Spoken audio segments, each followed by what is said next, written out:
Good evening. There was a delay there. I hope you're well. We are continuing this evening in our Footprints of Faith preaching series. Probably going to do this for a few more weeks, and then I'm going to move over and we'll probably start preaching through some books again. Take a little break from the character studies. But tonight we're going to talk about Gideon. Oh, I almost forgot. Keith, the porches of Bethesda. The porches are believed to have been coverings.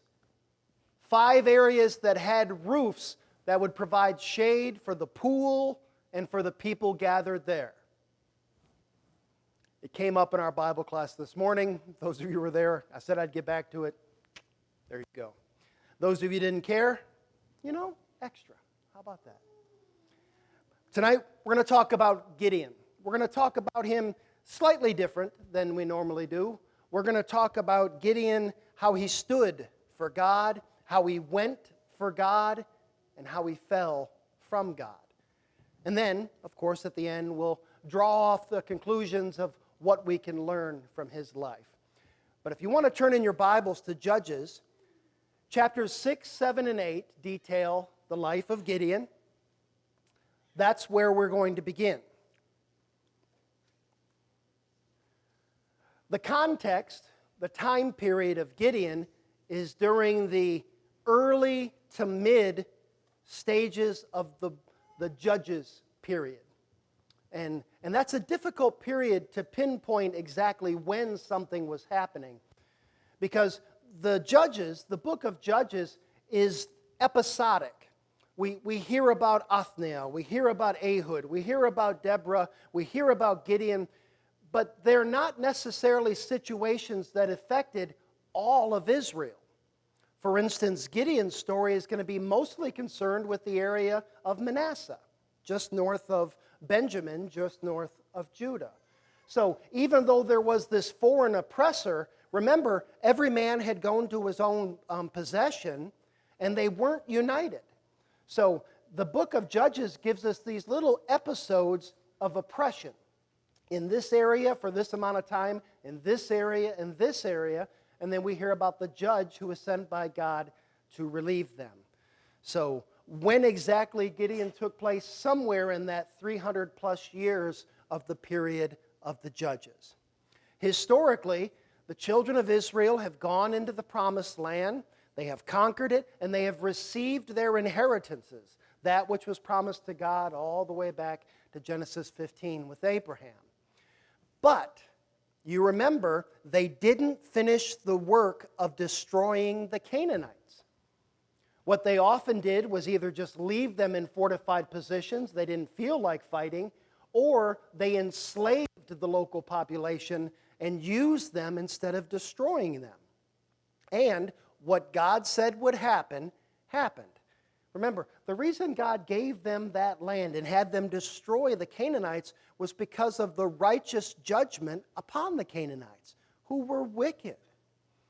And he said that if you don't destroy them, they are going to corrupt you, they are going to turn you to follow their gods, and I'll have to destroy you as well. And that's what's going on in the period of Judges. They have not only not destroyed, but they've mingled now with the peoples of Canaan. Joshua took them into the land, and Joshua is now dead. That unifying force, the leadership that was from Moses, then to Joshua, is gone. The nation has splintered, broken apart, everyone to their own land. And remember that phrase that we see that epitomizes the book of Judges. There was no king in Israel. Every man did what was right in his own eyes. So that's the period of Judges. The first judge we had was Othniel. Othniel was fighting against a king from Mesopotamia who was oppressing Israel. And again, it says Israel, just means an area of Israel, for 8 years. And that king, those of you who are planning on having more children, maybe even better than Zerubbabel, Cushan Rishathaim, the king of Mesopotamia. Tell me that wouldn't be a cool name to have. John, Sarah, Cushan Rishathaim, right? That's almost a football name, right? That's great. But he had been oppressing Israel for 8 years, and Othniel rose up, a judge raised up by God, and defeated them. The next judge was Ehud, who was fighting against Eglon, the king of Moab, who had oppressed Israel for 18 years. And he took care of that situation. Then we have Shamgar, who killed 600 Philistines with a goad of an ox, kind of a foreshadowing maybe of Samson. And then we had Deborah and Barak, who fought against King Jabin, the king of Canaan, and his general Sisera. So after that, now we have Gideon. The situation is that the Midianites have come in and settled in that area. Midianites, Amalekites, and it says, quote, peoples of the east, unquote. So this large group comes in and is oppressing Israel. And it says they were so numerous, they were like the sea at the seashore, and that they were like locusts. They would come into the area and eat all the food, and then they would leave, and Israel was left with nothing. So this large group is oppressing this area, the tribe of Manasseh specifically, and Gideon is going to receive the call to stand up for his people to be the judge. And it starts off with one of the funniest scenes in the Bible. Turn to Judges chapter 6 and verse 11. Now the angel of the Lord came and sat underneath the terebinth tree, which was in Ophrah, which belonged to Joaz the Abiezrite. Abiezrite was a clan of the tribe Manasseh. If you go to 1 Chronicles chapter 7, verse 18, you'll read about Abiezer. And this is his town where his descendants would live. Abi, father, Ezer, help. My father is a help. So they're here, the Abiezrite, while his son, Joash's son, Gideon, threshed wheat. Where was he threshing wheat, church? In the winepress, in order to hide it from the Midianites. And the angel of the Lord appeared to him and said to him, "The Lord is with you, you mighty man of valor." Do you know what a winepress is, church? It's a large container that has like a bladder inside of it. So you put the grapes in there, and then you inflate the bladder, and it squeezes the grapes and gets all the juice out. It's all that you have left is the musk. He is inside that, threshing wheat so the Midianites don't see him. And he hears the angel of the Lord say, "Oh, mighty man of Israel, you're the one filled with valor." I bet he laughed. Here's what he did say. Gideon said to him, "Oh, my Lord, if the Lord is with us, why then has all this happened to us? And where are all his miracles which our fathers told us about, saying, 'Did not the Lord bring us up from Egypt?' But now the Lord has forsaken us and delivered us into the hands of the Midianites." So that's the beginning. Gideon, the least of the least tribe in this embarrassing situation. At least he's got some food. But God reaches out to him, and through that angel tells him, "You are going to be the one. I need you to go against the Midianites and defeat them and relieve Israel." The first thing he is commanded to do is to go and destroy an altar of Baal and a wooden image. Some translations will just say Asherah, the wooden image. New King James just says wooden image. That the townspeople of Abiezer were worshiping. That's his first charge. And he says, "How can I do this?" And he asks a sign from the angel. And he asked, "Let me go get an offering to give to you. Please wait here while I go and get the offering." And the angel of the Lord said, "I will wait." So he went in and he came out with cakes that he had baked and meat and a broth. And the angel said, "Put the meat on the rock, put the cakes on the rock, pour the broth over it." And as soon as he did that, fire came from the rock and consumed it. And Gideon knew, this is the sign, this is an angel from the Lord. So he went, took some men with him, took some oxen, and he destroyed the altar of Baal and the wooden image. The text goes to point out, and he did it at night because he was too afraid to do it during the day. But hey, he did it. So the men of the town wake up the next day and they say, what happened? Someone has destroyed our worship site, and we know it was Gideon. So they go to Gideon's daddy, Joash, and they say, bring out your boy. He's in trouble for what he did. And his dad, good on him, said something somewhat famous, and he said, if Baal is a god, let Baal take care of my boy, not you guys. And that gave Gideon his new name, which is Yerub-Baal, and it means contend with Baal, okay? Because he had done this thing. So, step one, he was called, and he stood up for God. That would be hard. This was a site of worship in this town, and he went and destroyed it. But that wasn't the end. Gideon went for God as well, because remember, it wasn't just about destroying that altar, it was about destroying the Midianites, and they were a huge army in Manasseh.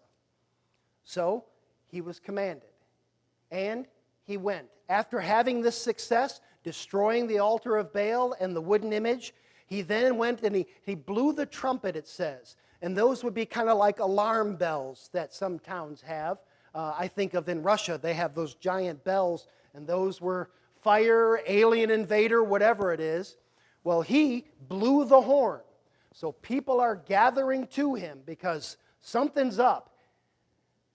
And he's thinking about what he's facing. The people are assembling, but he's looking at an army down in the valley that numbers at least 132,000. And what does he do? He turns to God and he asks for another sign. You want me to go against this army? Okay, I'll do that. Just give me a sign. Look, here is a fleece. I'm going to put it down on the ground. I'm going to leave it here overnight. When I wake up, have the fleece be wet with dew and the ground completely dry. And he comes back in the morning, and it is exactly as he said. It says he actually squeezed enough water to fill a jar out of the fleece, but the ground was completely dry. And then, what did he do? Oh, brethren, he's so much like us, and we are so much like him. He said, okay, one more thing. This time, have the fleece be dry and have the grass all be wet with dew. Can you picture what he was thinking?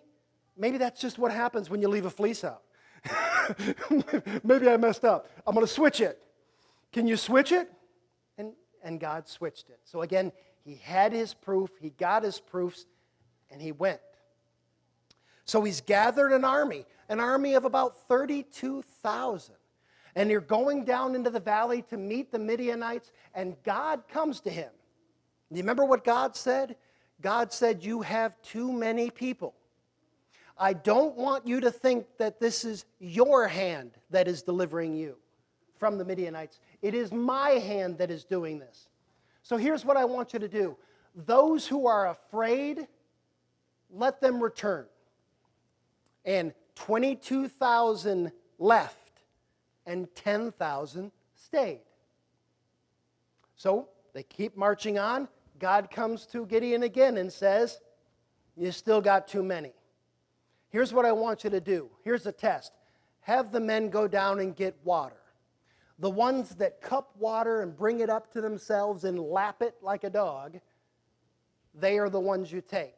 The ones that actually get down on their hands and knees to the water, don't take. Only 300 went. 300 were chosen. So Gideon goes with 300 men against 132,000 at least.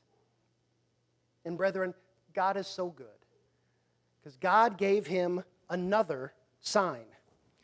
If you turn to chapter 7 and verse 13, God told Gideon, go and make contact, spy on the camp of the Midianites. Take your servant Purah with you. And he did, and in verse 13 we read, and when Gideon had come, there was a man, one of the Midianites, telling a dream to his companion. And he said, I have had a dream. To my surprise, a loaf of barley bread tumbled into the camp of Midian. It came to a tent and struck it so that it fell and overturned, and the tent collapsed.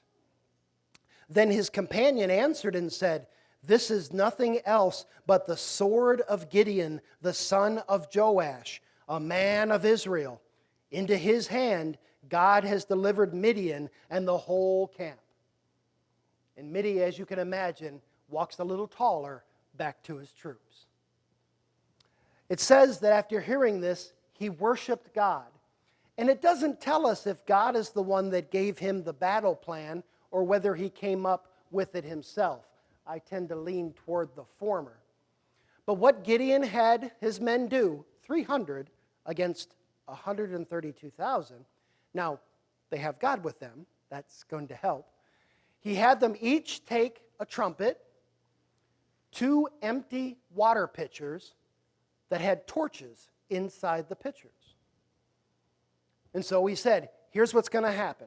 When I give the signal, we're going to blow the trumpets, each one of us. We're going to break the pitchers, and we're going to hold up the torches.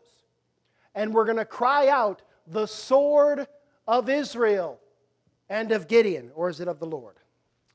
I've got to look at it again. The sword of the Lord and of Gideon. And so they do it. And what happens?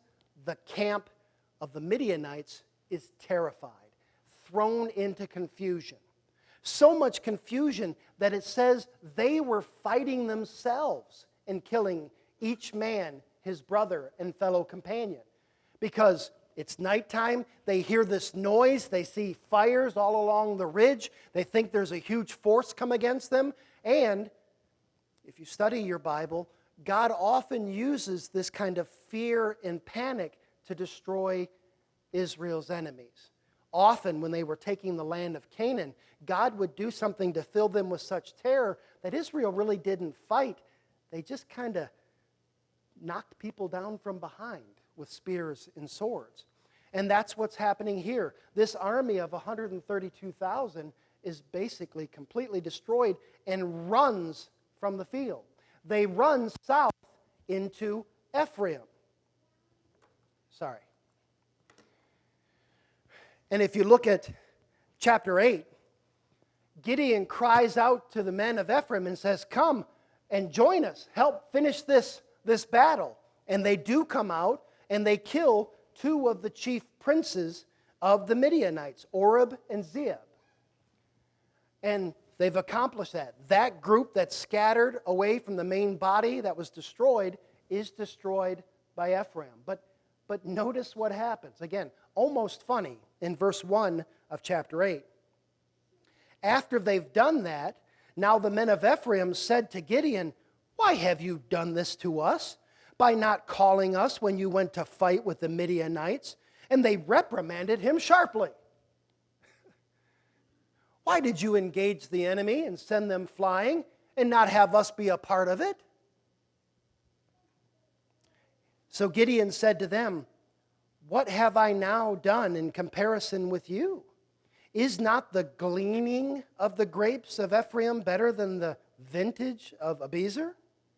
God has delivered into your hands the princes of Midian, Oreb, and Zeeb. And what was I able to do in comparison with you? Right? And what's the result? Their anger toward him subsided when he said that. It's a silly little thing, but it shows you what the state of Israel was at this time. And especially Benjamin, because we know there's going to be problems with Benjamin later, isn't there? That tribe's going to be nearly destroyed. So that wing of the fleeing enemy has been destroyed.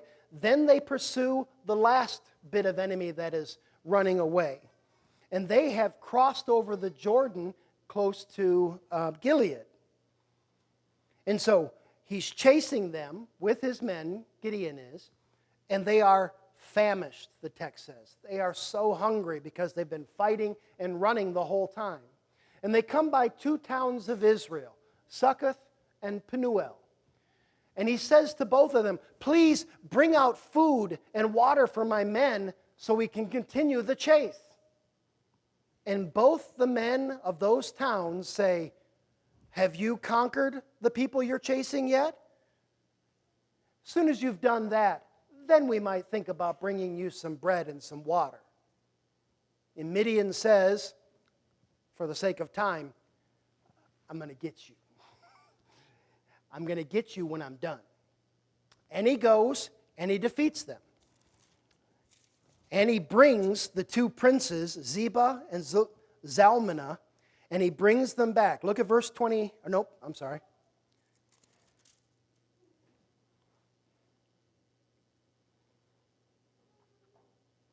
There we go. Verse 13 of chapter 8. Then Gideon, the son of Joash, returned from battle from the ascent of Heres, and he caught a young man of the men of Succoth and interrogated him. And he wrote down for him the leaders of Succoth and its elders, 77 men. Then he came to the men of Succoth and said, here are Zebah and Zalmunna, about whom you ridiculed me, saying, are the hands of Zebah and Zalmunna now in your hand, now that we should give you bread to your weary men? And he took the elders of the city and thorns of the wilderness and briars, and with them he taught the men of Succoth. Anybody here have their mother take a switch and teach you? That's what he did. And then he went to the town of Penuel, and just what he had said, he tore down their tower and he killed their leaders. So all this he did to fulfill God's word, to liberate Israel from the Midianites, from this lowly guy, the smallest clan of the smallest tribe. Well, Manasseh is not the smallest tribe, but of an insignificant tribe. And look what he's done. He's defeated this army of 132,000, and he's even punished two cities that would have nothing to do to help him. Don't you wish that was the end of the story? Then Gideon fell from God. Now, we got to try and give him a benefit of the doubt. Look at verse 22.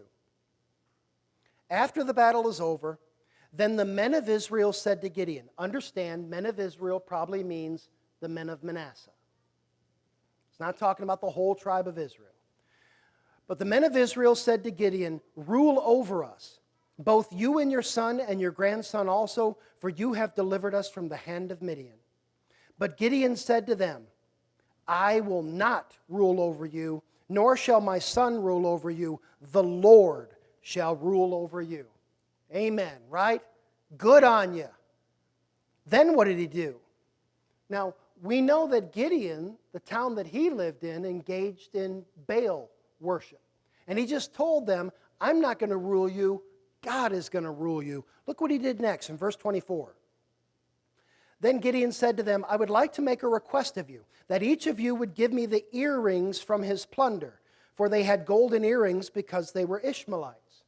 Compare that to what we read in Genesis 35, verses 1 through 4. When God called Jacob to Bethel to build an altar and worship him, remember, Jacob had them break off their earrings because that was one of the means of worship of the Canaanite gods. So they've got all this plunder of the earrings and the neck pieces on their camels that are to honor their God, and he's going to take those. So they answered, we will gladly give them. And they spread out a garment, and each man threw into it the earrings from his plunder. Now the weight of the gold earrings that he requested was 1,700 shekels of gold, besides the crescent ornaments, pendants, and purple robes which were on the kings of Midian, and besides the chains that were around the camels' necks. Verse 27.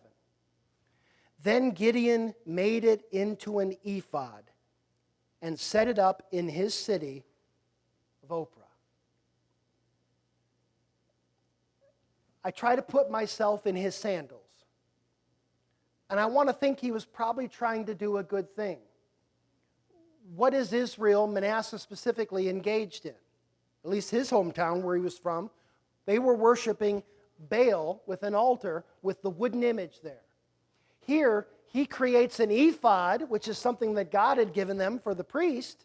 He creates one and he sets it up and he says, worship that, not Baal.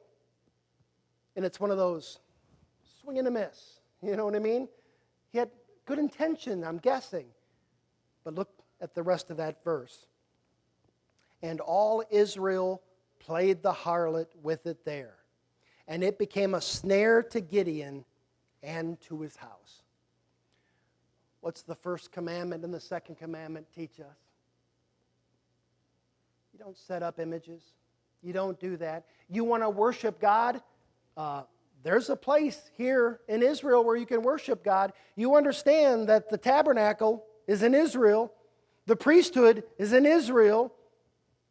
And yet they're not mentioned in the whole book of Judges until the very end, when to replace the population of Benjamin, the recommendation is made to go and steal the daughters of Shiloh, to give Benjamites wives that they might repopulate. So, maybe good intention, but he did the wrong thing. And the result was harlotry. They're going after gods of their own creation, this ephod. But, verse 28, thus Midian was subdued. He fulfilled his duty before the children of Israel, so that they lifted their heads no more, and the country was quiet for 40 years in the days of Gideon. So, a little stumble there at the end, but let's note the two epitaphs of Gideon. Chapter 8, verses 33 through 35, we read, I have it on the board if you want to look there. So it was, as soon as Gideon was dead, that the children of Israel again played the harlot with the Baals, and made Baal-berith their god. Thus the children of Israel did not remember the Lord their God, who had delivered them from the hands of all their enemies on every side. Nor did they show kindness to the house of Jerubbaal, Gideon, in accordance with the good he had done for Israel.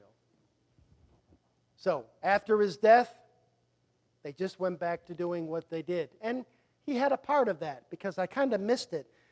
The last little bit of his life, we read about him having 70 children, because he had many wives. That's not God's pattern. That's not God's command. And he even had a son named Abimelech of a concubine. And we know what's going to happen with him later, don't we? He's going to kill his 70 brothers and cause a terrible civil war in Israel. And after his death, Israel just went back to doing what they had done before he was called. But that's not the last. Notice this from Hebrews 11, 32 through 34, the hall of faith. And what more shall I say, the Hebrews author wrote, for the time would fail me to tell of Gideon and Barak and Samson and Jephthah, also of David and Samuel and the prophets, who through faith subdued kingdoms, worked righteousness, obtained promises, stopped the mouths of lions, quenched the violence of fire, escaped the edge of the sword, out of weakness were made strong, isn't that Gideon? Became valiant in battle, and turned to flight the armies of the aliens. God, looking back on Gideon, inspired the Hebrews author to say, Gideon, one of my heroes of faith. That's a pretty good epitaph. What can we learn? Well, for the sake of time, we're going to talk about 4 things briefly. The first thing is, God never asks us for a blind leap of faith. Gideon was called. Gideon said, can you give me a sign? Yes. Are you going to finish the job, Gideon? Yes. Can you give me 2 signs? Yes. Could you give me another sign? Yes, thank you. Now, we say that, but look what he was being asked to do. The same is true with us, brethren. We are called to do things, to be a peculiar people, but not blindly. We understand why, and we understand the consequence. We know even that if we do the things he say, there's a good chance bad things will come our way. And what does he tell us even then? Blessed are you. No blind faith required, just obedience. Humble obedience. That's comforting. Nothing we have to figure it out. It's all been provided. As we talked this morning, we simply must follow him.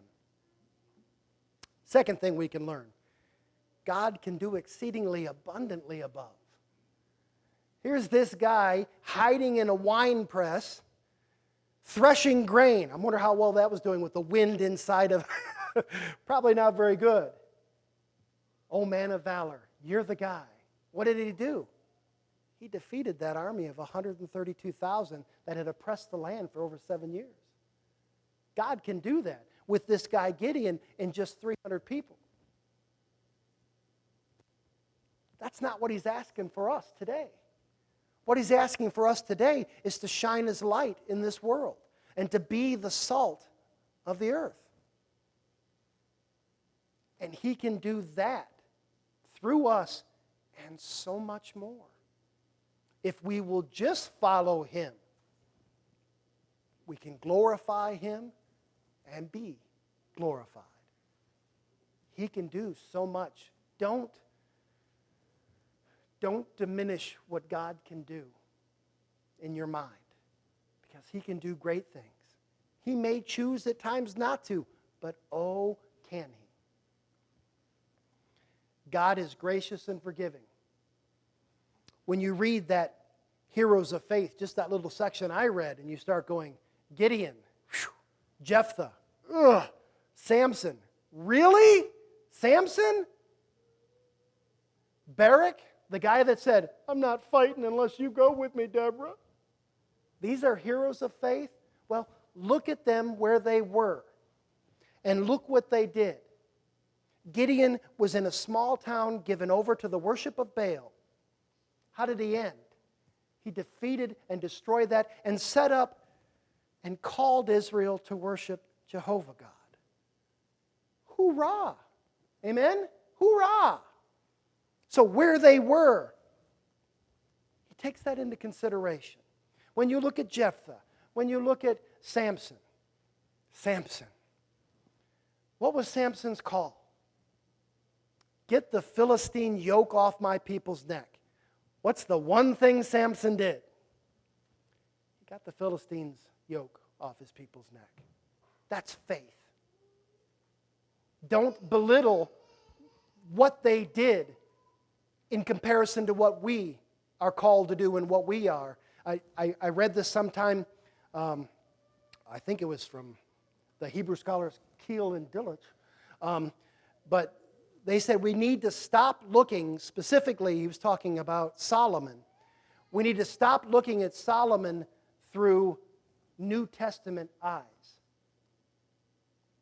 Because I'm sure we all, I won't throw you under the bus. I have often read even just the Gospels, and I see my beloved Peter and Jesus telling them over and over what's going to happen. I'm going to be taken, I'm going to turn over to Gentiles, I'm going to be killed, but then I'm going to rise again on the third day. And they just don't believe it at all. And they abandon him, and you're just like, what is your problem? Says the guy who has the book that tells it how it all ends.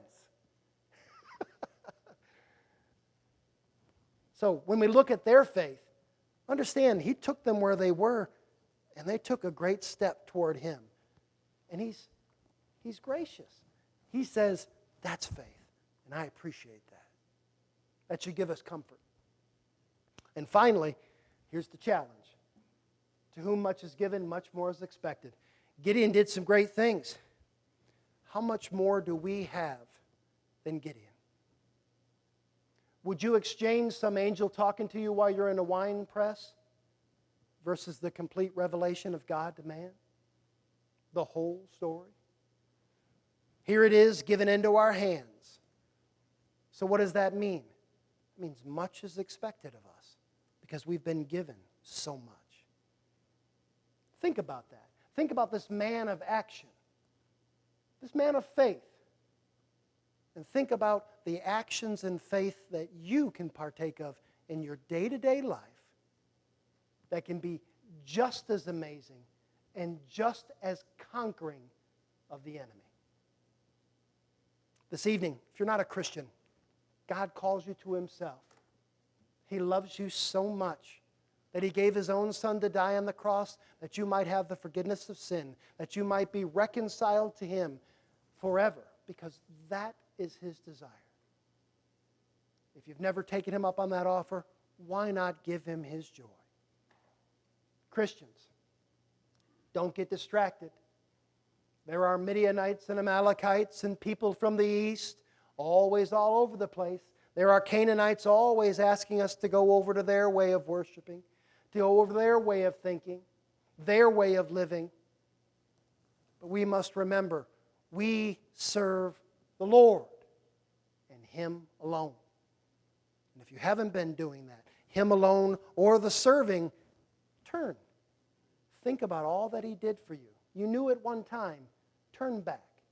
And if there's anything we can do to help you, we'd love for you to come forward as together we stand and sing.